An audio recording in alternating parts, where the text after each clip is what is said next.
ನಗರದ ಜಿಲ್ಲಾ ಪ್ರಧಾನ ಮತ್ತು ಸತ್ರ ನ್ಯಾಯಾಲಯಕ್ಕೆ ಅಜ್ಮಲ್ ಕಾಸಬ್ ಎಂಬಾತನ ಇಮೇಲ್ ಮೂಲಕ ಬಾಂಬ್ ಬೆದರಿಕೆ ಬಂದ ಹಿನ್ನೆಲೆಯಲ್ಲಿ ಇಂದು ನ್ಯಾಯಾಲಯದ ಆವರಣದಲ್ಲಿ ಮಧ್ಯಾಹ್ನ ಕೆಲಕಾಲ ಆತಂಕದ ವಾತಾವರಣ ಉಂಟಾಗಿತ್ತು. ಭದ್ರತಾ ಸಿಬ್ಬಂದಿ, ಶ್ವಾನದಳ ಹಾಗೂ ವಿಧ್ವಂಸಕ ಕೃತ್ಯಗಳ ವಿರೋಧಿ ತಪಾಸಣಾ ತಂಡದಿಂದ ವ್ಯಾಪಕ ತಪಾಸಣೆ ನಡೆಸಲಾಯಿತು. ಇನ್ನು ಮಂಗಳವಾರ ಮಧ್ಯರಾತ್ರಿ 1:37 ಗಂಟೆಗೆ ನ್ಯಾಯಾಲಯದ ಇಮೇಲ್ಗೆ ಬಂದಿದ್ದ ಬೆದರಿಕೆ ಹಿನ್ನೆಲೆಯಲ್ಲಿ ವ್ಯಾಪಕ ತಪಾಸಣೆಯಿಂದ ಇದೊಂದು ಹುಸಿಕರೆ ಎಂದು ಗೊತ್ತಾದ ಮೇಲೆ ನ್ಯಾಯಾಲಯದಲ್ಲಿನ ಅಧಿಕಾರಿಗಳು, ಸಿಬ್ಬಂದಿಗಳು, ಸಾರ್ವಜನಿಕರು ನಿಟ್ಟುಸಿರು ಬಿಡುವಂತಾಯಿತು. ಇಮೇಲ್ ಮೂಲಕ ಬಂದಿದ್ದ ಬಾಂಬ್ ಸ್ಫೋಟದ ಬೆದರಿಕೆಯ ಕುರಿತು ಜಿಲ್ಲಾ ಪ್ರಧಾನ ಮತ್ತು ಸತ್ರ ನ್ಯಾಯಾಲಯದ ನ್ಯಾಯಾಧೀಶರಾದ ಮಂಜುನಾಥ್ ಜಿ ಅವರು ಮಾಧ್ಯಮಗಳಿಗೆ ಮಾಹಿತಿ ನೀಡಿದರು. ಮಂಗಳವಾರ ತಡರಾತ್ರಿ 1:37ಕ್ಕೆ ಜಿಲ್ಲಾ ಪ್ರಧಾನ ಮತ್ತು ಸತ್ರ ನ್ಯಾಯಾಲಯ ಕಚೇರಿಯ ಅಧಿಕೃತ ಇಮೇಲ್ ವಿಳಾಸಕ್ಕೆ ಅಜ್ಮಲ್ ಕಾಸಬ್ ಎಂಬ ವ್ಯಕ್ತಿಯಿಂದ ಬಾಂಬ್ ಸ್ಫೋಟದ ಬೆದರಿಕೆ ಸಂದೇಶ ಬಂದಿದೆ. ನಿರ್ದಿಷ್ಟ ಸಮಯದಲ್ಲಿ ನ್ಯಾಯಾಲಯ ಆವರಣದಲ್ಲಿ ಬಾಂಬ್ ಸ್ಫೋಟಗೊಳ್ಳಲಿದೆ ಎಂದು ಇಮೇಲ್ನಲ್ಲಿ ಉಲ್ಲೇಖಿಸಲಾಗಿತ್ತು. ತಕ್ಷಣವೇ ಈ ವಿಚಾರವನ್ನ ಜಿಲ್ಲಾ ಪೊಲೀಸ್ ಇಲಾಖೆಯ ಗಮನಕ್ಕೆ ತರಲಾಯಿತು ಎಂದರು.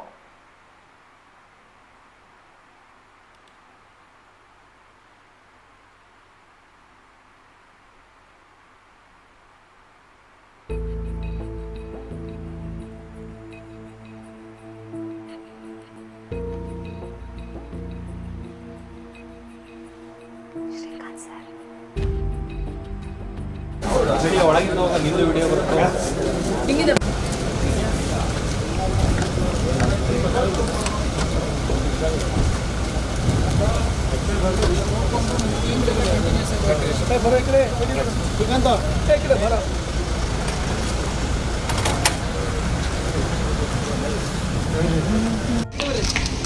ವೈಡ್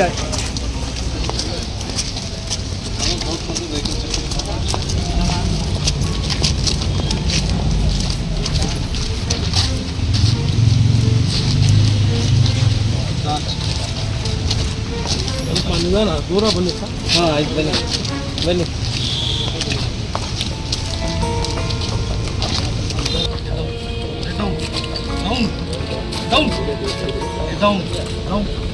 ಕಾರು ನೈಟ್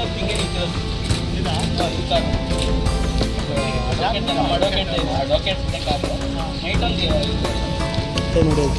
ನೋಡಿದೆ ನೀವು ಅಲ್ಲಿ ಮೇಲೆ ಹೋದ್ರೆಲ್ಲ ಬಂದು ಬಿಡ್ತೀವಿ. ಸರಿ ಸರ್.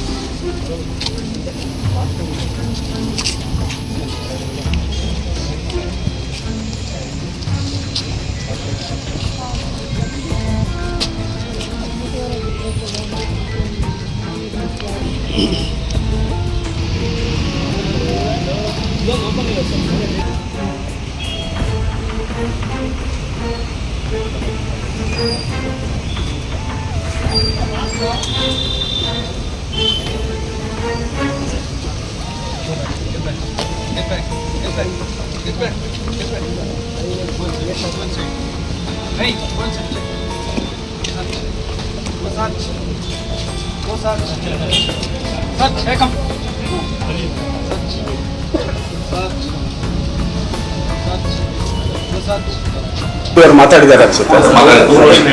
ಫೋಟೋಗಳನ್ನ ತಗೊಂಡು ಎಲ್ಲಿಂದ ನೈಜೀರಿಯಾ ಈ ತರ ವಿದೇಶಗಳಿಂದ ಅವರ ಫೇಕ್ ನಂಬರ್ ಅನ್ನು ಉಪಯೋಗಿಸಿ ನಮ್ಮ ಫೋಟೋವನ್ನ ಹಾಕಿ ಈ ತರ ರಿಕ್ವೆಸ್ಟ್ ಕಳಿಸೋದು. ಯಾರಿಗೆ?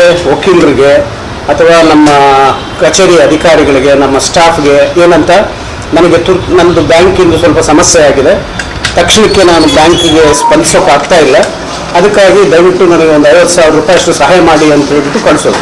ಸೊ ನಮ್ಮ ಫೋಟೋ ನೋಡಿದ ತಕ್ಷಣ ಯಾರಾದರೂ ಪಾಪ ಇವತ್ತು ಸಾಹೇಬ್ರಿಗೇನೋ ತೊಂದರೆ ಆಗಿದೆ ಅಂತ ಹೇಳ್ಬಿಟ್ಟು ಯಾರಾದರೂ ಕಳಿಸ್ತಾರೆ ಅನ್ನೋ ಭ್ರಮೆ ಅವ್ರದ್ದು ಅಷ್ಟೇ. 50,000 ರೂಪಾಯಿ ಯಾರೂ ಅಲ್ಲ. ಈ ಥರದ್ದು ಇದೇ ಅಲ್ಲ, ಎಲ್ಲ Hassan first started from Chikkaballapur ಜಿಲ್ಲಾ ನ್ಯಾಯಾಧೀಶರಿಗೆ ಫಸ್ಟ್ ಆ ಥರ ಆಯಿತು. ಆಮೇಲೆ ಹಾಸನ, ಆಮೇಲೆ ಗದಗ, ಆಮೇಲೆ ಈ ಥರ ಕೋಲಾರ, ಎಲ್ಲ ಜಿಲ್ಲೆಗಳದ್ದು ಆಯಿತು. ಅದಾಗಿದ್ದು ಇದು first incident of this type happen but Kolar 1 week back. Same ಅಲ್ಲೂ ಕೂಡ ಇದೇ same as it is xerox ಬಂತ, ಅದು ಕಾಪಿ ಜೆರಾಕ್ಸ್ ಅದನ್ನೇ ಇಲ್ಲಿಗೂ ಪೋಸ್ಟ್ ಮಾಡಿದ್ದಾರೆ. ಸುಮ್ಮನೆ ಕಸಬ್ದು ಎರಡು ಸ್ಟೋರಿ ಹೇಳ್ತಾರೆ, ಆಮೇಲೆ DVK ಗೌರ್ಮೆಂಟ್ ಬಗ್ಗೆ ಸ್ವಲ್ಪ ಮಾತಾಡ್ತಾರೆ. ಈ ಥರ ಅವ್ರ ಇದು ಉದ್ದೇಶ ಏನು, ಅದು ಏನು ಸ್ಪಷ್ಟತೆ ಏನು ಕಾಣ್ತಾ ಇಲ್ಲ ಅವ್ರಿಗೆ. ಅಂದರೆ ಅವ್ರದ್ದು ಯಾವುದೋ ಒಂದು ಪ್ರಕರಣದಲ್ಲಿ, ಪೊಲೀಸ್ ಪ್ರಕರಣದಲ್ಲಿ ಒಂದು ಮರ್ಡರ್ ಆಯ್ತಲ್ಲ, ಪೊಲೀಸ್ ಸ್ಟೇಷನಲ್ಲೇ ಕೆಲವು ಅದಾಗಿತ್ತು. ಅದ್ರ ಬಗ್ಗೆ ಏನೋ ಅದನ್ನೆಲ್ಲ ಪ್ರಸ್ತಾಪ ಮಾಡಿ ಒಂದು ಈ ಥರ ತಮಿಳುನಾಡಲ್ಲಿ ಆಗಿರ್ತಕ್ಕಂಥ ಇನ್ಸಿಡೆಂಟ್ ಬಗ್ಗೆ ಈ ಥರ ಅವ್ರ ಮೇಲೆ ಕ್ರಮ ತಗೋಬೇಕು ಹಾಗೆ ಹೀಗೆ ಅಂತ ಹೇಳ್ಬಿಟ್ಟು ಈ ಥರ ಎಲ್ಲ ಬಂದಿದೆ. ಅದಕ್ಕೆ ಈಗ ನಮ್ಮ ಕಡೆಯಿಂದನೂ ಒಂದು FIR ಕಂಪ್ಲೇಂಟ್ ಕೊಟ್ಟಿದ್ದೀವಿ SP ಅವ್ರಿಗೂ ಸೂಕ್ಷ್ಮವಾಗಿ ವಿಷಯ ತಿಳಿಸಿದ್ದೀವಿ. ಅದೇ ಇದು ಈಗ ಕೋಲಾರದಲ್ಲಾಯಿತು, 3 days ಬ್ಯಾಕ್ ಧಾರವಾಡದಲ್ಲಾಯಿತು, ಸೇಮ್ ಲೆಟರ್ ಇಲ್ಲಿಗೆ ಬಂದಿದೆ, ಶಿವಮೊಗ್ಗಕ್ಕೂ ಬಂದಿದೆ. ಕೊಡ್ತೀವಿ, ಕಾಪಿಗೆ ಕೊಡ್ತೀವಿ. ಇಷ್ಟೇ, ಆ ಕಸಬ್ ವಿಚಾರಣೆಯನ್ನು ಅಷ್ಟೆಲ್ಲ ಮಾಡಿದ್ರಿ. ಆದರೆ ಕೆಲವು ವ್ಯಕ್ತಿಗಳನ್ನ ತಮಿಳುನಾಡು ಪೊಲೀಸ್ ಠಾಣೆಯಲ್ಲಿ ಯಾವುದೋ ವಿಚಾರಣೆ ಇಲ್ಲದೆ, ಸಾಕ್ಷಿ ವಿಚಾರಣೆ ಇಲ್ಲದೆ, ಕೇಸ್ ಹಾಕದೆ ಸಾಯಿಸ್ಬಿಟ್ರಿ. ಇಷ್ಟೇ.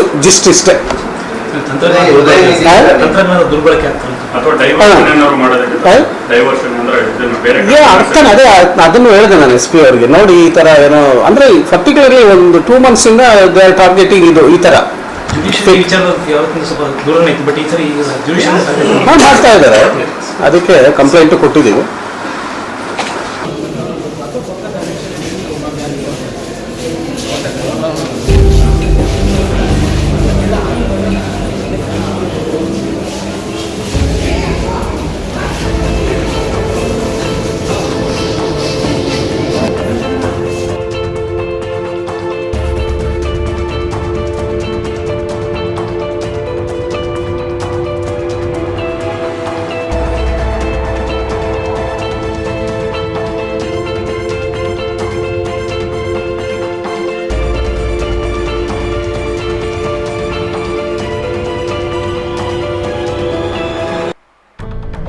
ಜಿಲ್ಲಾ ನ್ಯಾಯಾಲಯಕ್ಕೆ ಬಾಂಬ್ ಬೆದರಿಕೆ ಬಂದಿರುವ ಘಟನೆ ಆತಂಕ ಮೂಡಿಸಿದ್ದು, ಪ್ರಧಾನ ಜಿಲ್ಲಾ ಮತ್ತು ಸತ್ರ ನ್ಯಾಯಾಧೀಶರ ಅಧಿಕೃತ ಇಮೇಲ್ ವಿಳಾಸಕ್ಕೆ ಬೆದರಿಕೆ ಸಂದೇಶ ಬಂದ ಹಿನ್ನೆಲೆಯಲ್ಲಿ ವಿಷಯವನ್ನ ಗಂಭೀರವಾಗಿ ಪರಿಗಣಿಸಲಾಗಿತ್ತು. ಈ ಕುರಿತು ಮಾಹಿತಿ ಲಭ್ಯವಾದ ತಕ್ಷಣ ಜಯನಗರ ಪೊಲೀಸ್ ಠಾಣೆಯ ಪೊಲೀಸರು ನ್ಯಾಯಾಲಯದ ಆವರಣದಲ್ಲಿ ತಪಾಸಣೆ ಆರಂಭಿಸಿದ್ರು. ಮುನ್ನೆಚ್ಚರಿಕಾ ಕ್ರಮವಾಗಿ ಕೋರ್ಟ್ ಸುತ್ತಮುತ್ತಲಿನ ಪ್ರದೇಶಗಳನ್ನ ಬಂದ್ ಮಾಡಿ ಪರಿಶೀಲನೆ ನಡೆಸಲಾಗಿತ್ತು.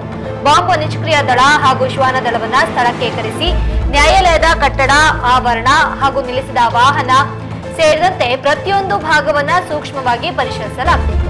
ಯಾವುದೇ ಅನುಮಾನಾಸ್ಪದ ವಸ್ತುಗಳಿಗಾಗಿ ಅಧಿಕಾರಿಗಳು ಕಣ್ಗಾವಲು ಹೆಚ್ಚಿಸಿದ್ರು. ಇದೇ ವೇಳೆ ಪೊಲೀಸ್ ಕಾರ್ಯಾಚರಣೆಗೆ ಸಹಕಾರ ನೀಡುವಂತೆ ವಕೀಲರ ಸಂಘ ತನ್ನ ಸದಸ್ಯರಿಗೂ ತುರ್ತು ಸೂಚನೆ ನೀಡಿದ್ದು, ತಪಾಸಣಾ ಪ್ರಗತಿಯಲ್ಲಿರುವ ಹಿನ್ನೆಲೆಯಲ್ಲಿ ಭದ್ರತಾ ಸಿಬ್ಬಂದಿಗೆ ಸಂಪೂರ್ಣ ಸಹಕಾರ ನೀಡಬೇಕೆಂದು ಮನವಿ ಮಾಡಿತು. ಇನ್ನು ಮಂಗಳವಾರ ಮಧ್ಯರಾತ್ರಿ 1:37 ಗಂಟೆಗೆ ನ್ಯಾಯಾಲಯದ ಇಮೇಲ್ಗೆ ಬಂದಿದ್ದ ಬೆದರಿಕೆ ಸಂದೇಶದಿಂದ ಬುಧವಾರ ಬೆಳಗ್ಗೆಯಿಂದಲೇ ನ್ಯಾಯಾಲಯದ ಸಿಬ್ಬಂದಿ, ವಕೀಲರು ಹಾಗೂ ಸಾರ್ವಜನಿಕರಲ್ಲಿ ಆತಂಕ ಎಡೆಮಾಡಿಕೊಂಡಿತು.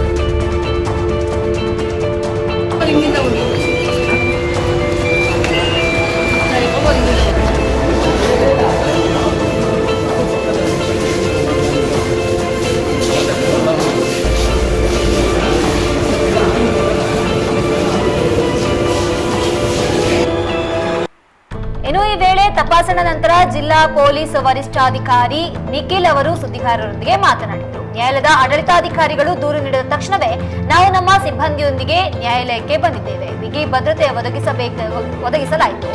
ಆನಂತರ ಶ್ವಾನದಳ ಹಾಗೂ ವಿಧ್ವಂಸಕ ಕೃತ್ಯಗಳ ವಿರೋಧಿ ತಪಾಸಣಾ ತಂಡವನ್ನ ಸ್ಥಳಕ್ಕೆ ಕರೆಸಿ ನ್ಯಾಯಾಲಯದ ಹೊರಗೆ ಎಲ್ಲಾ ಕೊಠಡಿಗಳನ್ನ ತಪಾಸಣೆಗೆ ಒಳಪಡಿಸಲಾಯಿತು. ಆದ್ರೂ ಎಲ್ಲಿಯೂ ಸ್ಫೋಟಕದ ಬಗ್ಗೆ ಯಾವುದೇ ವಸ್ತುಗಳು ಸಿಕ್ಕಿಲ್ಲ.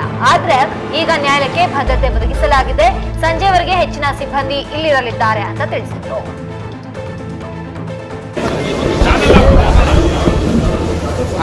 ಈ ದಿನ ನಮ್ಮ ಶಿವಮೊಗ್ಗ ಜಿಲ್ಲಾ ಕೋರ್ಟ್ ಕಾಂಪ್ಲೆಕ್ಸ್ ಆವರಣಕ್ಕೆ ಮಾನ್ಯ ಪ್ರಧಾನ DJ ಸಾಹೇಬ್ರ ಒಂದು ಇಮೇಲ್ ಐಡಿಗೆ ಈ ಒಂದು ಆವರಣವನ್ನು ನಾವು ಬಾಂಬ್ ಮುಖಾಂತರ ಉಡಾಯಿಸ್ತೀವಿ ಅಂತ ಒಂದು ಮೇಲ್ ಬಂದಿದೆ. ಈ ಮೇಲು ನಿನ್ನೆ ರಾತ್ರಿ ಅಂದರೆ ಇವತ್ತು ಬೆಳಗಿನ ಜಾವ 1:37ಕ್ಕೆ ಬಂದು ಇಲ್ಲಿ ಡೆಲಿವರ್ ಆಗಿದೆ. ಇದನ್ನು ನಾವು ತಿಳಿದ ತಕ್ಷಣ ಇಮಿಡಿಯೇಟಾಗಿ ನಮ್ಮ ASC ಟೀಮು ಮತ್ತು ನಮ್ಮ ಎಲ್ಲ ಆಫೀಸರ್ಸು ಸಿಬ್ಬಂದಿಯನ್ನು ಇಲ್ಲಿ ಕಳಿಸ್ಕೊಟ್ಬಿಟ್ಟು DFMD ಮತ್ತು HHMD ಎರಡನ್ನೂ ಇನ್ಸ್ಟಾಲ್ ಮಾಡಿಸಿ ನಮ್ಮ ಡಾಗ್ ಸ್ಕ್ವಾಡನ್ನು ಕರೆಸಿ ಪ್ರತಿಯೊಂದು ರೂಮನ್ನು ಇಲ್ಲಿ ನಾವು ಚೆಕ್ ಮಾಡ್ಕೊಂಡು ಹೋಗ್ತಾ ಇದ್ದೀವಿ. ಇಲ್ಲಿ ತನಕ ನಮಗೆ ಯಾವುದೇ ರೀತಿಯ ಒಂದು ಅನುಮಾನಾಸ್ಪದವಾದ ವಸ್ತು ಸಿಕ್ಕಿಲ್ಲ. ಎಲ್ಲವೂ ನಾರ್ಮಲ್ ಆಗೇ ಇದೆ. ಈ ನಿಟ್ಟಿನಲ್ಲೇ ನಾವು ನಮ್ಮ ಜಯನಗರ ಠಾಣೆಯಲ್ಲಿ ಒಂದು ಪ್ರಕರಣವನ್ನು ದಾಖಲು ಮಾಡ್ಕೊಂಡಿದ್ದೀವಿ.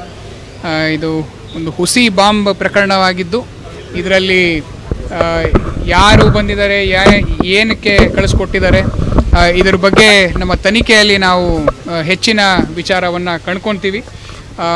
ನಾವು ಪ್ರೈಮ ಫೇಸಿಯಲ್ಲಿ ನಾವು ಇದು ಉದಯನಿಧಿ ಸ್ಟಾಲಿನ್ ಅವ್ರದ್ದು ಯಾವುದೋ ಒಂದು ಕೇಸ್ ರಿಲೇಟೆಡ್ ಅಂತ ಹೇಳಿ ಮೆನ್ಷನ್ ಮಾಡಿ ಈ ಹುಸಿ ಬಾಂಬ್ ಒಂದು ಸಂದೇಶವನ್ನು ಅವರು ರವಾನೆ ಮಾಡಿದ್ದಾರೆ. ಆ್ಯಸ್ ಆಫ್ ನೌ ನಮಗೆ ಆ ಥರ ಏನು ಕಂಡು ಬಂದಿಲ್ಲ. ಆದರೂ ಕೂಡ ನಾವು ನಮ್ಮ ಎಲ್ಲ ಸಿಬ್ಬಂದಿ ಮತ್ತು ನಮ್ಮ ಆ್ಯಂಟಿ ಸಾಬೋಟ್ಯಾಜ್ ಚೆಕ್ ಟೀಮು, ನಮ್ಮ ಬಾಂಬ್ ಸ್ಕ್ವಾಡ್ ಟೀಮು ಮತ್ತು ನಮ್ಮ ಡಾಗ್ ಸ್ಕ್ವಾಡ್ ಟೀಮ್ ಎಲ್ಲವನ್ನು ನಾವು ಇಲ್ಲೇ ನೆರೆತಿದ್ದೀವಿ. ಎಲ್ಲ ಪ್ರತಿಯೊಂದು ಕೊಠಡಿಯನ್ನು ಕೂಲಂಕುಷವಾಗಿ ಪರಿಶೀಲನೆಯನ್ನು ಮಾಡ್ತಾ ಇದ್ದೀವಿ. ಇಲ್ಲಿ ತನಕ ನಮಗೆ ಇದು ಹುಸಿ ಪ್ರಕರಣ ಅಂತಲೇ ನಮಗೆ ಪ್ರಾಥಮಿಕವಾಗಿ ಕಂಡು ಬಂದಿದೆ. ನಿನ್ನೆ ರಾತ್ರಿ 1:37 ಬಂದಿದೆ.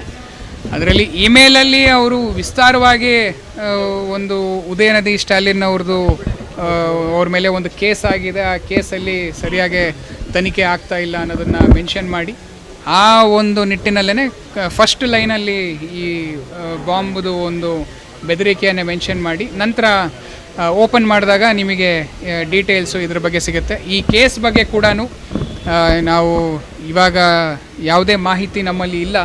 ಅದನ್ನು ನಾವು ಕನ್ಸರ್ನ್ಡ್ ಪೊಲೀಸ್ ಸ್ಟೇಷನ್ ತಮಿಳ್ನಾಡು ಅಲ್ಲಿ ಚೆನ್ನೈಗೆ ಬರುತ್ತೆ, ಅದು ಅಲ್ಲಿ ಅವ್ರಿಗೆ ನಾವು ಮಾತಾಡಿಕೊಂಡು ಅವ್ರ ಜೊತೆ ನಾವು ಕಮ್ಯುನಿಕೇಷನ್ ಮಾಡಿಕೊಂಡು ಇದ್ರ ಬಗ್ಗೆ ಹೆಚ್ಚಿನ ಮಾಹಿತಿಯನ್ನು ನಾವು ಇನ್ವೆಸ್ಟಿಗೇಷನ್ ಟೈಮಲ್ಲಿ ತೊಗೊತೀವಿ.